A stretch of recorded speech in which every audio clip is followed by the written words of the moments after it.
সেলাই মেশিনের এই ইয়াগুলার হওয়ার কারণটাই হচ্ছে এই যে কাপড় দপস দপস করে মানে সেলাই আগায় না, মাঝখানে ফিটটা ক্ষয়ে গেছে, এই কারণে এই সমস্যাটা। এক দ্বিতীয় কথা হচ্ছে লুক তো ছাড়ে না, শুধু সেলাই আগায় না। আর দ্বিতীয় কথা হচ্ছে এই ফিটটা এই দাঁতটা পাল্টাইলে ইনশাল্লাহ হয়ে যাবে। আপনাদের এখানে ওখানে ওই দিক দিয়ে কোনো কিছুই নাই, ইনশাল্লাহ মেশিন চলবে দিব্যি।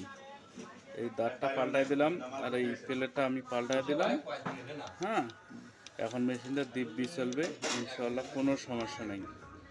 আপনাদের কারো কোনো সেলাই মেশিনে কোনো সমস্যা মনে হয়, আমার ইউটিউব চ্যানেল আছে, ইউটিউব চ্যানেলে আপনারা বলতে পারেন, কোনো সমস্যা হলে কমেন্ট বক্সে বলতে পারেন। এই প্লেট একটা নিয়ে আসলাম, প্লেটটা লাগাই দিচ্ছি। ইয়া করা লাগবে তোমার, ছোট স্ট্যান্ড বানিয়ে কিনতে হবে। তা তো অবশ্যই, এটা তারপর আমি দিচ্ছি। বয়স বেশি করে জোরে করতে হবে, ছোট সেনা বয়া কিনতে হবে।